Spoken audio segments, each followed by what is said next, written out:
اما بعد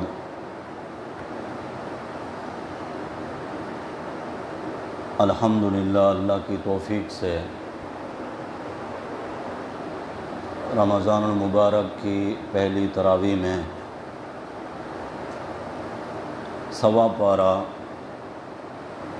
آپ نے قرآن مقدس کی تلاوت سنی۔ اللہ کے فضل اور اللہ کی توفیق سے خلاصہ قرآن کے سلسلے میں آج کا یہ پہلا درس تقریباً یہ 19واں درس ہے، یعنی 19 سال 18 سال پہلے سن 2002 میں یہ سلسلہ شروع کیا تھا کہ رات میں جتنا تراویح میں قرآن پاک پڑھا جاتا ہے صبح فجر کے بعد اس کا خلاصہ بیان کیا جاتا ہے تاکہ اللہ کا قرآن کچھ نہ کچھ اس کا حصہ اور خاص مضامین ہم سمجھ سکیں۔ سورۃ الفاتحہ قرآن مقدس کی سب سے پہلی سورت ہے۔ نازل ہونے کے اعتبار سے تو اس کا 5واں نمبر ہے۔ 4 صورتیں اس سے پہلے نازل ہو چکی تھیں اور 5ویں نمبر پر سورۃ الفاتحہ نازل ہوئی، لیکن ترتیب کے اعتبار سے قرآن میں اس کو اول نمبر پہ جگہ ملی۔ پہلا نمبر، پہلی سورت وہ سورۃ الفاتحہ ہے۔ یہ سورت اتنی عظمت والی سورت ہے جسے ہم ہر نماز کی ہر رکعت میں تلاوت کرتے ہیں۔ اس سورت کے کئی نام مفسرین کرام نے ذکر فرمائے ہیں کہ یہ قرآن کی بنیاد بھی ہے، یعنی اساس القرآن۔ اس سورت کو ام القرآن بھی کہا جاتا ہے۔ ام کے معنی ہے ماں، پورے قرآن کی ماں۔ مطلب یہ کہ جس طرح ساری اولاد ایک ماں کے پیٹ سے باہر آتی ہے، اسی طرح سارے قرآن پاک کے مضامین اس سورت مبارکہ سے نکل کے آئے ہیں۔ یہ سورت مبارکہ گویا کہ پورے قرآن پاک کا مغز اور خلاصہ ہے۔ اس سورت مبارکہ میں اللہ تعالیٰ نے اپنی ذات سے مانگنے کا ہمیں طریقہ اور سلیقہ سکھایا ہے کہ مجھ سے مانگنا کیسے۔ کوئی چیز آپ کو چاہیے تو کیا اس کا یہی طریقہ ہے کہ ڈائریکٹ اللہ کے سامنے آ کر ہاتھ پھیلا کر بندہ اللہ سے مانگنا شروع کر دے کہ یا اللہ مجھے اولاد دے دے، مجھے شفا دے دے، میری مشکلات آسان کر دے؟ فرمایا نہیں، ڈائریکٹ نہیں مانگنا۔ مجھ سے جب بھی مانگنا ہو اور جو بھی مانگنا ہو، پہلے میری تعریفیں کرو۔ میری تعریفیں کرتے کرتے جب تم میری رحمت کو اپنی جانب متوجہ کر لو گے تو تمہارے مانگنے سے پہلے میں خود کہوں گا کہ مانگ میرے بندے، کیا مانگنا چاہتا ہے؟ تو جو اتنی دیر سے لگا ہے میری تعریفوں میں، میری تعریفیں کیا جا رہا ہے، اب مانگ، تو مانگنا کیا چاہتا ہے؟ پھر اس وقت جب تو اپنا سوال، اپنی درخواست، اپنی ضرورت میرے سامنے رکھے گا تو میں تیری دعا کو قبول فرماؤں گا۔ تو اللہ تعالیٰ نے اس صورت میں اپنے سے مانگنے کا طریقہ سکھایا ہے۔ ہم سورۃ الفاتحہ میں صرف ایک چیز مانگتے ہیں اللہ تعالیٰ سے، اہدنا الصراط المستقیم۔ اس ایک چیز کو مانگنے کے لیے شروع سے الحمدللہ رب العالمین الرحمن الرحیم مالک یوم الدین ایاک نعبد و ایاک نستعین، یہ سب کہا، یہ ساری اللہ کی تعریف ہے۔ جب بندہ اللہ کے سامنے آ کر صراط مستقیم مانگنے کے لیے کھڑا ہوتا ہے تو کہتا ہے الحمدللہ، جس کا معنی کیا جاتا ہے تمام تعریفیں اللہ کے لیے، ساری تعریفیں اللہ کے لیے۔ تعریفیں تو پھر نبیوں کی بھی ہوئی ہیں، خود قرآن نے بیان کی ہیں۔ تعریفیں تو میرے نبی کے یاروں کی بھی ہوئی ہیں، خود قرآن نے کی ہیں۔ تعریف تو جبریل کی بھی ہوئی ہے، اللہ نے قرآن میں کی ہے۔ تعریف تو ایک پہلوان کی بھی کی جاتی ہے، انجینئر کی بھی کی جاتی ہے، ڈاکٹر کی بھی کی جاتی ہے، کاریگر کی بھی کی جاتی ہے، اچھی قرات والے قاری کی جاتی ہے، بہترین آواز والے نعت خوان کی تعریف کی جاتی ہے، اچھا بیان کرنے والے عالم کی تعریف کی جاتی ہے۔ اگر یہ معنی ہے کہ تمام تعریفیں اللہ کے لیے ہیں تو تعریفیں تو باقیوں کی بھی ہوتی ہیں، اعتراض آ جاتا ہے۔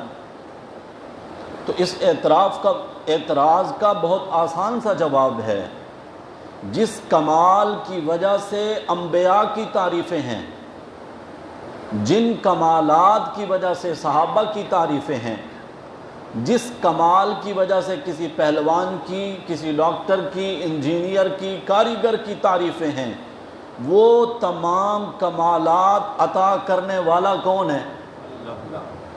تو آ گئی نا ساری تعریفیں، حسن دینے والا، طاقت دینے والا، کاریگری عطا کرنے والا، ذہن عطا کرنے والا جو ہے، ساری تعریفیں تو اسی کی ہیں۔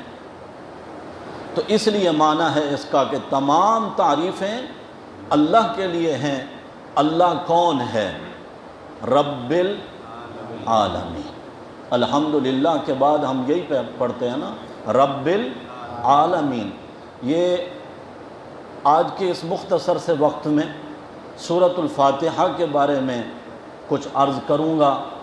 اگر آپ نے میری بات کو توجہ سے سنا اور سمجھا، انشاءاللہ جب بھی آپ سورۃ الفاتحہ قرآن میں پڑھیں گے، نماز میں پڑھیں گے، لطف لیں گے، مزہ لیں گے، آپ کی ساری توجہ نماز میں پھر اسی سورت کے مضمون کی طرف ہی رہے گی کہ میں اللہ سے کیا کہہ رہا ہوں، میرا رب مجھے کیا کہہ رہا ہے۔ رب العالمین۔ اب رب، تمام تعریفیں اس اللہ کے لیے جو تمام جہانوں کا پروردگار ہے۔ رب کا معنی پروردگار کر لیں، پالنہار کر لیں، پروان چڑھانے والا کر لیں، کئی معنی ہو سکتے ہیں، لیکن عربی کا یہ جو جملہ ہے رب، اس کی گہرائی میں جانے کے لیے بھی انسان اگر فکر مند ہو تب جا کر حاصل کر سکتا ہے کہ رب کہتے کس کو ہیں، رب ہوتا کون ہے۔ لغت کے جو امام ہیں وہ اس کا معنی کرتے ہیں انشاء الشیء حالا فحالا الی حد الکمال۔ ہر ایک چیز کو اس کی بنیاد سے لے کر کمال تک پہنچانے والا، اور وقتاً فوقتاً اس کی ضرورت کے مطابق جو اس کی ضرورت تھی اس کو مہیا کرنے والی جو ذات ہے اس کو رب کہتے ہیں۔ ابھی بھی بات سمجھ میں نہیں آئے گی۔ ہم اماں کے پیٹ کے جہان سے گزر کے آئے، اللہ نے پانی کے قطرے سے جمع خون بنایا، خون سے بوٹی بنائی، بوٹی میں ہڈیاں پیدا کی، ہڈیوں پر گوشت چڑھایا، گوشت پر چمڑا چڑھایا، پھر اس کے اندر ہمارا ناک نقشہ پورا تصویر جمائی، اور پھر اس میں روح ڈالی۔ جب روح آ گئی، بچہ اپنی اماں کے پیٹ میں حرکت کرنے لگا، اب اس کو بھوک ستانے لگی، اب اس کو غذا کی ضرورت ہے، باہر سے غذا آنے کا کوئی راستہ نہیں۔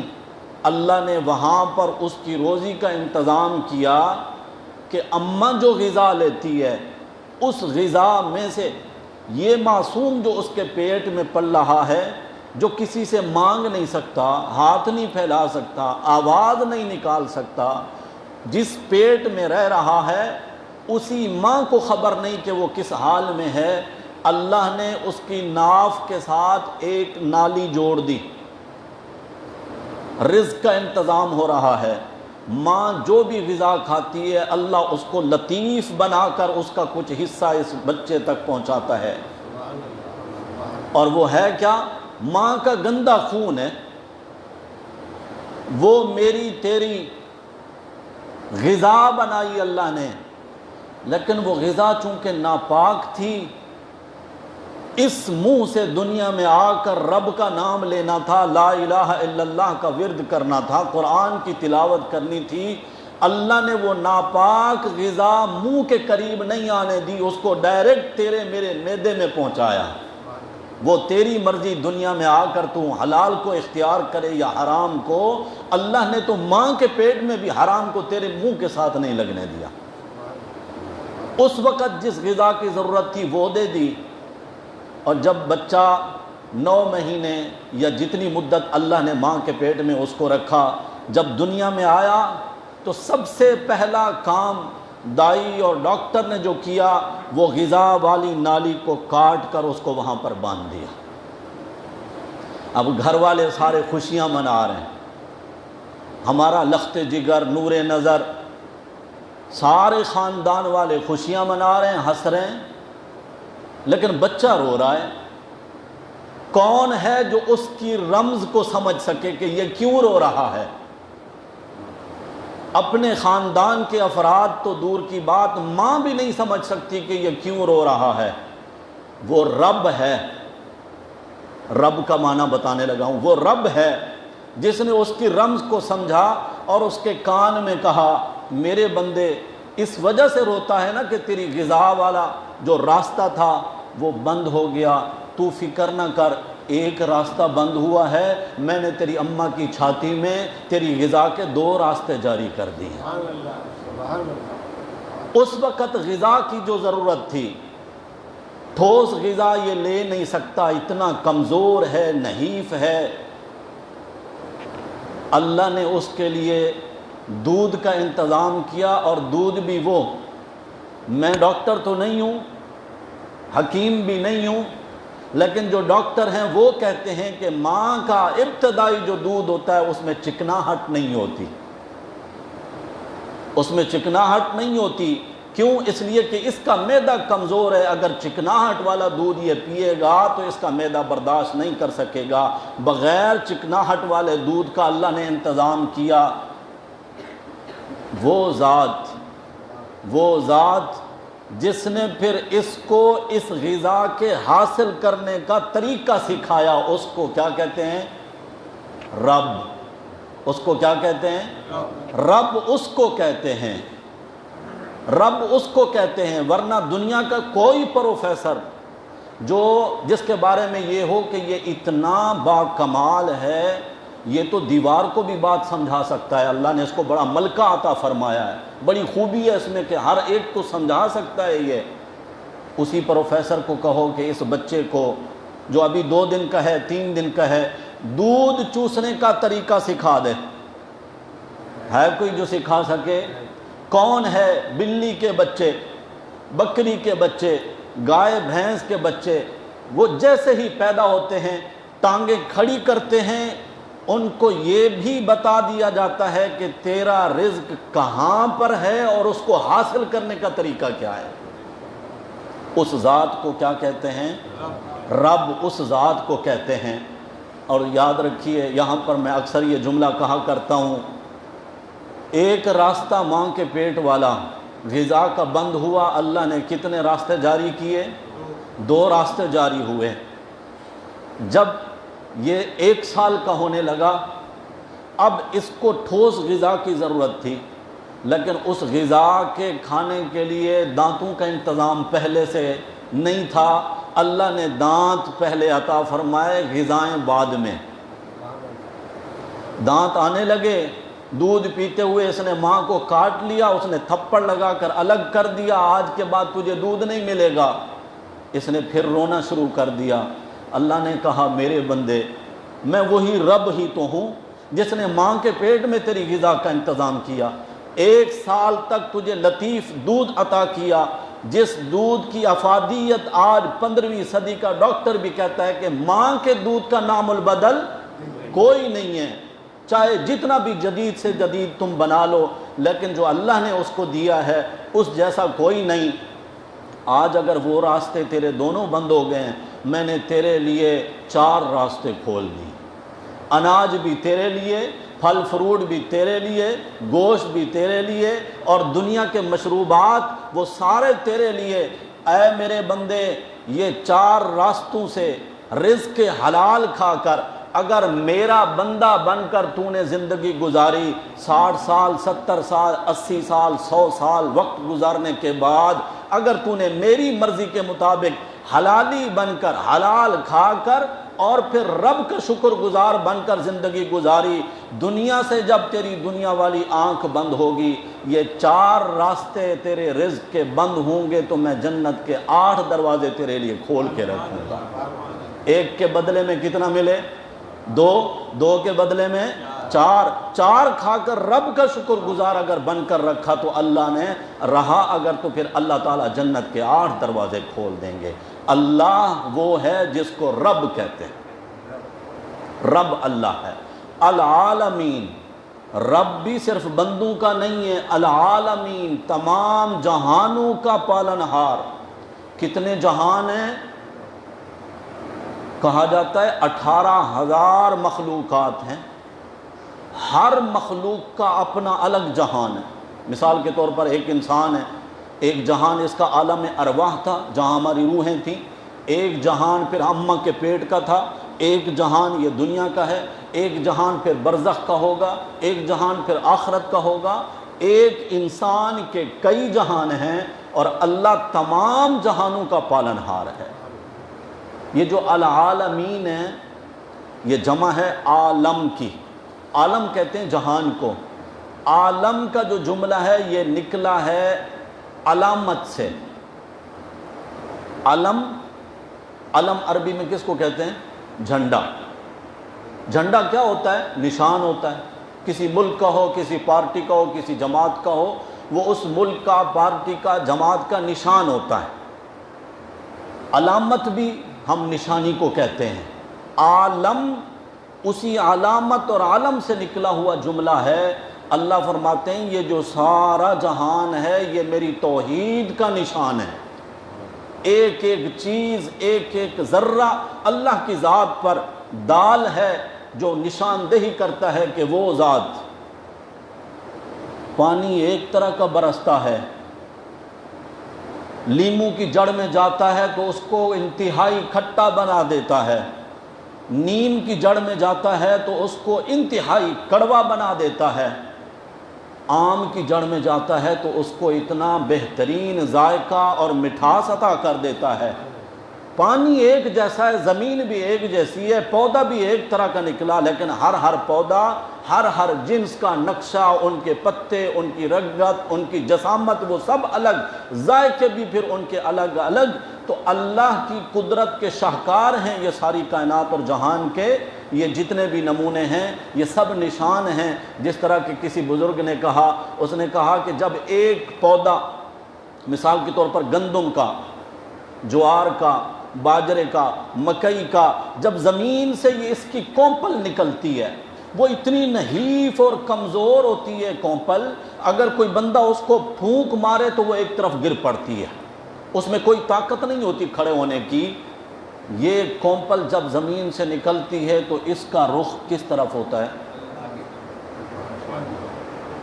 دائیں، مشرق، مغرب، شمال، جنوب، کہیں بھی نہیں، کونپل نکلتی ہے بالکل اوپر رخ کر کے کہ اللہ میرا وجود تیری توحید کی نشانی ہے، میری کیا مجال کہ میں اتنی سخت زمین کا سینہ چیر کر باہر نکلوں، جبکہ کمزور اتنا ہوں کہ کوئی پھونک بھی مارے یا ذرا سی تیز ہوا آئے ایک طرف گر پڑتا ہے۔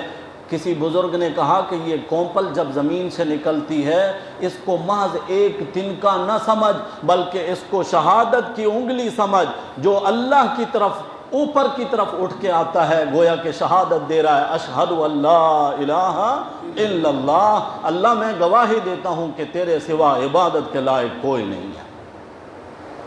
تو عالمین جمع ہے، علم سے نکلا ہے یہ لفظ، جہانوں کی جمع ہے، اور تمام جہان اللہ کی توحید کے نشان ہیں۔ آگے بندہ تعریف کرتے ہوئے کہتا ہے الرحمن الرحیم مالک یوم الدین۔ الرحمن الرحیم کا مادہ ایک ہی ہے، رے ہے اور میم، رحم رحمت ایک ہی مادہ ہے، لیکن جملے الگ الگ کیوں ہیں؟ جملے الگ الگ اس لیے ہیں کہ اللہ رحمان ہے دنیا کے اعتبار سے، اور اللہ رحیم ہے آخرت کے اعتبار سے۔ اس کو سمجھیے گا، اللہ رحمان ہے دنیا کے اعتبار سے، یعنی اللہ کی ایک رحمت دنیا کے اعتبار سے جس سے کافر بھی فائدہ حاصل کر رہے ہیں، مومن بھی فائدہ حاصل کر رہے ہیں۔ آج کائنات میں جو آکسیجن ہے قدرتی، کیا وہ صرف مسلمانوں کو حاصل ہے؟ کافروں کو حاصل نہیں؟ یا جو پھل فروٹ آپ کھاتے ہیں کافروں کو میسر نہیں، بلکہ ان کو تو مسلمانوں سے بھی زیادہ سہولیات میسر ہیں۔ یہ اللہ کی صفت رحمان کا تقاضا ہے۔ انسان بھی کھا رہے ہیں، حیوان بھی کھا رہے ہیں، درندے بھی کھا رہے ہیں، مسلمان بھی کھا رہے ہیں، اور جنہوں نے رب کی ذات کو بھی ماننے سے انکار کر دیا یا اپنے رب ہونے کا ان کو دعویٰ ہے، وہ بھی اللہ کی نعمتوں سے فائدہ حاصل کر رہے ہیں۔ یہ اللہ کی صفت رحمان کا تقاضا ہے۔ وہ اپنوں کو بھی نواز رہا ہے، پرایوں کو بھی نواز رہا ہے، ماننے والوں کو بھی دے رہا ہے، نہ ماننے والوں کو بھی دے رہا ہے، لیکن اللہ کی جو صفت الرحیم ہے وہ صرف قیامت کے دن ایمان والوں کو حاصل ہوگی۔ اللہ کی رحمت کے 100 حصے حدیث پاک میں ہے، دنیا میں اللہ نے ایک حصہ رحمت کا تقسیم کیا ہے، اسی کی بدولت چیر پھاڑ کھانے والے جو درندے ہیں وہ بھی اپنے بچوں سے پیار کرتے ہیں، پالتے ہیں، محبت کرتے ہیں۔ یہ اس صفت رحیم میں سے کچھ حصہ ہر ماں کو، چاہے وہ انسانوں کی شکل میں یا کسی بھی جاندار کی شکل میں، ان کو عطا کیا گیا۔ 99 حصے رحمت کے اللہ نے سنبھال کر رکھے ہیں، اور وہ قیامت کے دن تقسیم ہوں گے، اور وہ صرف و صرف ایمان والے بندوں کو حاصل ہوں گے، کافروں کو اس دن کچھ بھی نہیں ملے گا۔ حدیث پاک میں آتا ہے قیامت کے دن ایک بندہ آئے گا، اللہ تعالیٰ جب اس کا نام اعمال کھولا جائے گا، سارے گناہ ہی گناہ، اللہ تعالیٰ فرمائیں گے لے جاؤ اس کو، جہنم کا حقدار ہے یہ۔ ہوگا کون؟ مومن ہوگا، ایمان والا ہوگا، لیکن ہوگا گناہ گار، گناہوں کی بدولت جہنم کا حقدار ٹھہرے گا۔ فرشتے ہتھکڑیاں لگا دیں گے، اس کو پکڑ کے لے جا رہے ہوں گے، وہ بار بار مڑ مڑ کر اللہ کے عرش کی جانب دیکھے گا پیچھے، وَهُوَ أَعْلَمُ، حالانکہ اللہ تو جانتے ہیں کہ یہ کیوں دیکھ رہا ہے، لیکن پھر بھی اللہ فرمائیں گے اس کو ادھر لے آؤ۔ وہ آئے گا، اللہ پوچھیں گے میں نے تیرے لیے جہنم کا فیصلہ کیا ہے، اس جانب جا رہا تھا، بار بار پیچھے مڑ کے کیوں دیکھ رہا ہے؟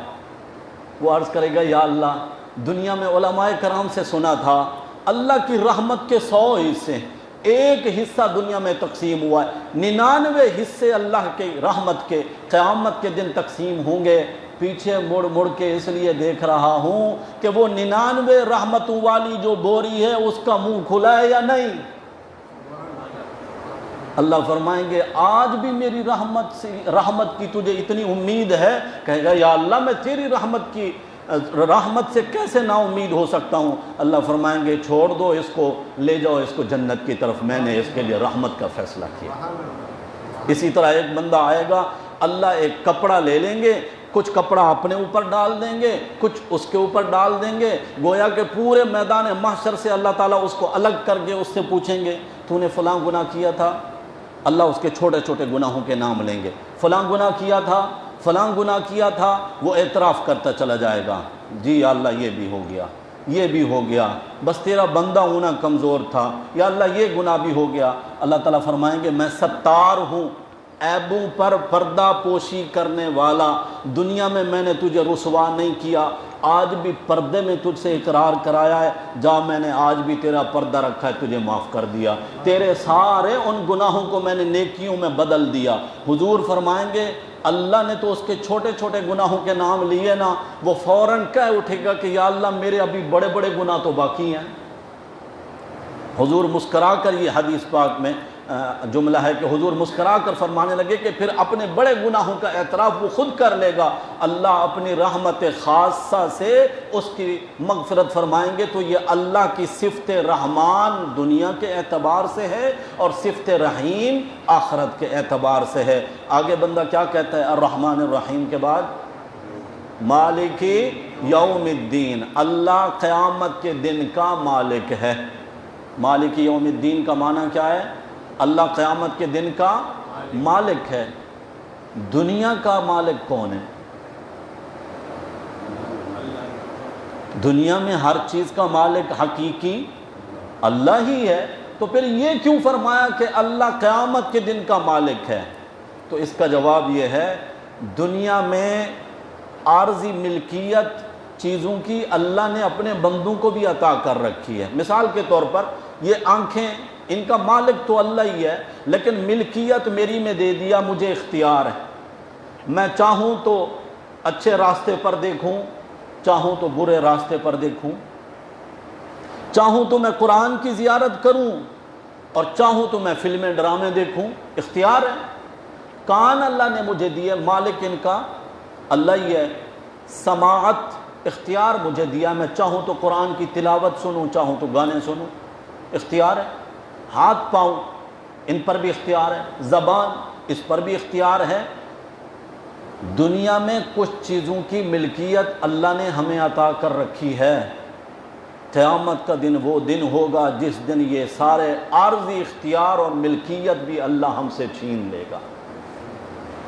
سورہ یاسین شریف میں آتا ہے نا کہ اس دن اللہ تعالیٰ زبانوں پر مہر لگا دیں گے، زبان نہیں بولے گی۔ اس دن ہاتھ پاؤں، انسان کے جسم کی کھال بھی اس کے خلاف گواہیاں دے رہی ہوگی، اور پھر انسان پکار کر کہے گا، اپنے جسم کی کھال کو کہے گا لِمَ شَهِدْتُمْ عَلَيْنَا، ارے میرے خلاف گواہی دے رہے ہو، تمہاری خاطر تو میں نے یہ سب کیا تھا۔ اس کے جسم کے اعضاء کہیں گے انطقنا اللہ الذی انطق کل شیء، آج اس ذات نے ہمیں بولنے کا اختیار دیا ہے جو ہر چیز کو بلوا سکتا ہے، صرف زبان کو نہیں۔ بندہ آئے گا نا حساب کتاب کے لیے، گناہ ہوں گے اس کے، وہ کہے گا یا اللہ فرشتوں نے سینہ زوری سے میرے حصے میں گناہ لکھ دیے، میں نے نہیں کیے یہ گناہ، فرشتے بھی تیرے ہیں، لکھنے والے بھی وہ ہیں، میں نہیں مانتا ان کو۔ اللہ تعالیٰ اس کی زبان پر مہر لگا دیں گے، پھر اس کے پاؤں بھی بولیں گے کہ یہ کن راستوں پر چل کے گیا تھا، اس کے ہاتھ بھی بولیں گے کہ کس کس سے زیادتی کی تھی، اس کی آنکھیں اور اس کے کان بھی بولیں گے۔ زبان تو بولنے سے اس دن بند کر دی جائے گی جب اس کے سامنے یہ استغاثہ اس کے اپنے جسم کے اعضاء ہوں گے۔ اللہ فرمائیں گے یہ تو تیرے ہیں جو تیرے خلاف گواہیاں دے رہے ہیں، اب تو مان کہ تو نے یہ گناہ کیے ہیں۔ قیامت کے دن کا مالک، مالک یوم الدین، اللہ ایسا احکم الحاکمین، قیامت کے دن وہ کہتا ہے والارض جمیعا قبضتہ، یہ ساتوں زمینیں میری ایک مٹھی میں ہوں گی، والسماوات مطویات بیمینہ، ساتوں آسمان میری دوسری مٹھی میں۔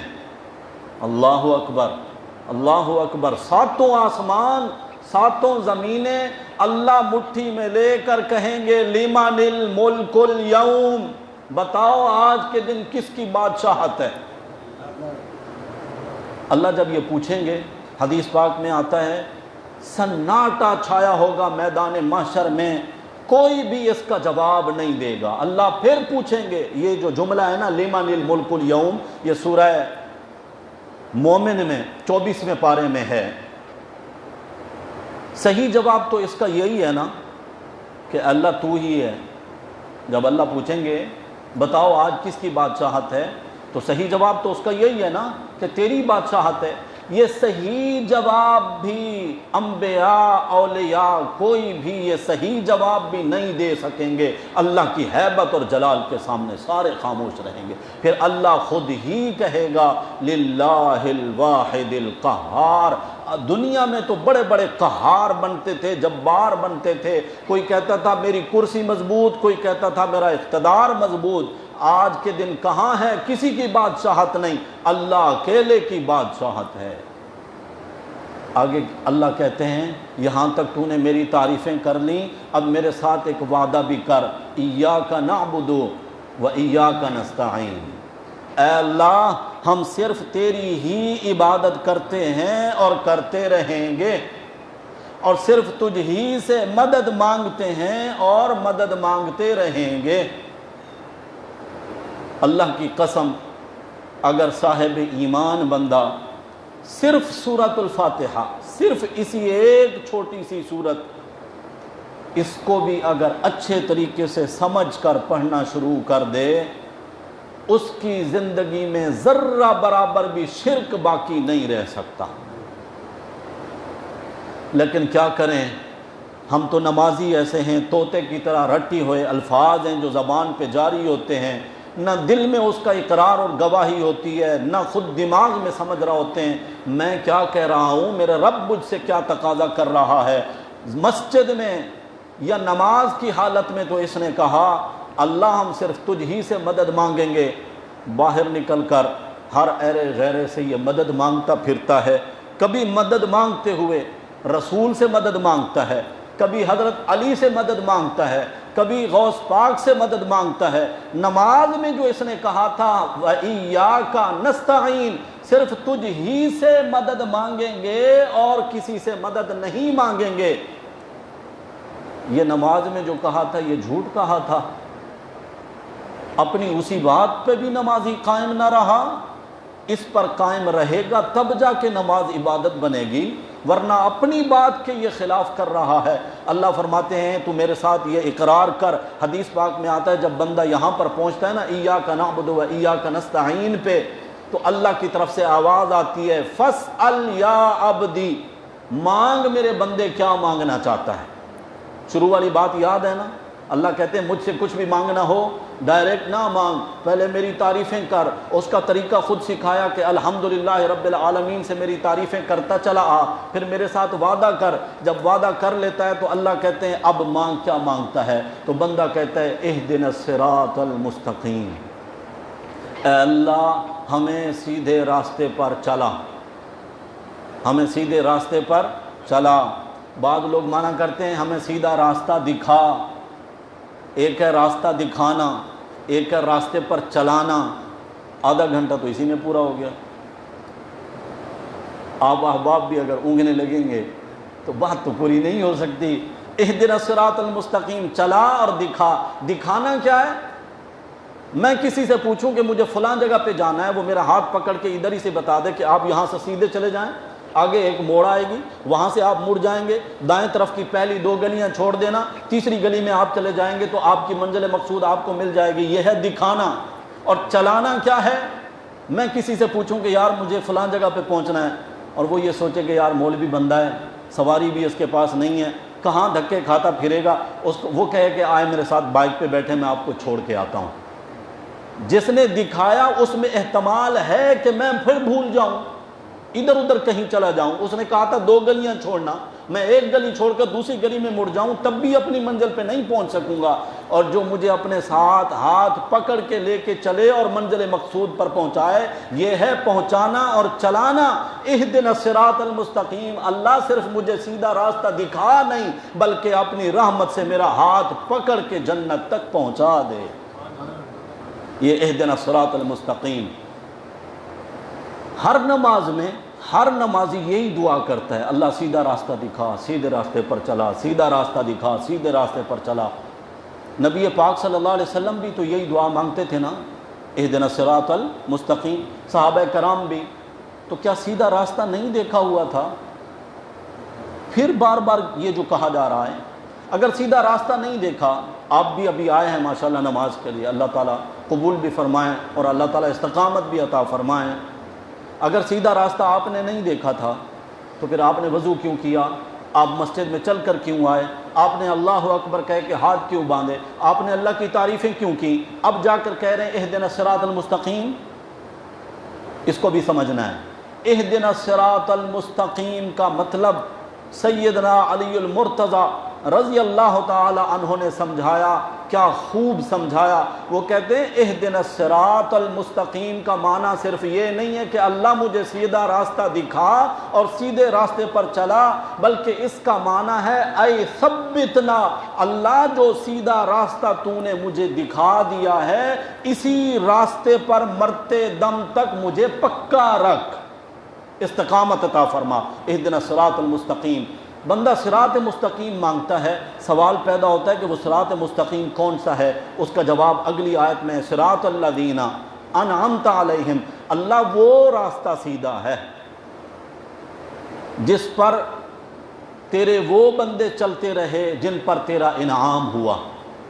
کن پر انعام ہوا؟ اس کی تفسیر بھی قرآن میں 5ویں پارے میں ہے، اولئک الذین انعم اللہ علیہم من النبیین والصدیقین والشہداء والصالحین۔ اللہ کا انعام ہوا نبیوں پر، صدیقین پر، شہداء پر، صالحین پر، ان پر انعام ہوا۔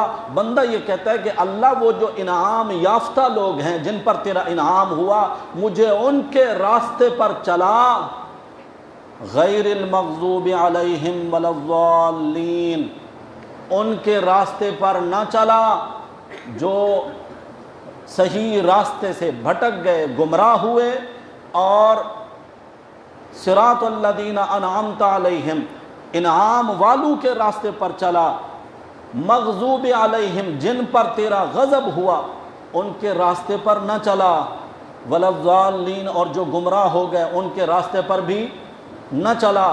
بندہ نماز میں یہ کہے، اور مفسرین تمام کے تمام تقریباً نے لکھا کہ مغضوب علیہم، جن پر تیرا غضب ہوا، اس سے مراد ہیں یہودی، ولا الضالین، اور جو گمراہ ہو گئے اس سے مراد ہیں عیسائی۔ بندہ نماز میں یہ کہتا ہے کہ یہودیوں کے راستے پر بھی ہمیں نہ چلا، عیسائیوں کے راستے پر بھی ہمیں نہ چلا، ایمان والے جن پر تیرا انعام ہوا، نبی، صدیق، شہید، شہداء، صالحین، ان کے راستے پر چلا۔ نماز میں یہ کہے اور باہر نکل کر وہی یہودیوں والا راستہ اختیار کرے، وہی عیسائیوں والا راستہ اختیار کرے، انہی کے احکامات کی پیروی کرے، تو اس نے اپنے کہے ہوئے الفاظ کو جھٹلایا ہے، اپنے الفاظ پر بھی یہ قائم نہیں رہا، تو اللہ سے کون سی خیر کی یہ امید رکھتا ہے؟ مختصر سے اس وقت میں پوری تفسیر تو نہیں ہے، پورے قرآن کا خلاصہ سورہ فاتحہ ہے، تو پورے قرآن کا خلاصہ وہ آدھے گھنٹے میں 35-40 منٹ میں کیسے سمجھایا جا سکتا ہے؟ لیکن میں اتنا امید رکھتا ہوں اگر ان الفاظ کو جو میں نے مختصراً عرض کیے اگر سمجھ کر کوئی بھی نمازی سورۃ الفاتحہ کو اس طرح سمجھ کر پڑھے گا، نماز میں دل بھی لگے گا، توجہ بھی رہے گی۔ جو کہتے ہیں کہ نماز میں وسوسے خیالات آتے ہیں، اس کی مین وجہ یہ بھی ہے کہ ہم جو نماز میں پڑھ رہے ہوتے ہیں ہماری توجہ بھی اس طرف نہیں ہوتی۔ اگر قرآن پاک کے ان الفاظ کا، تسبیحات کا، اور جو اذکار نماز میں پڑھے جاتے ہیں ان کا ترجمہ یاد ہو تو ہماری نماز میں خشوع خضوع آ سکتا ہے۔ اللہ تعالی ہم سب کو عمل کی توفیق نصیب فرمائے۔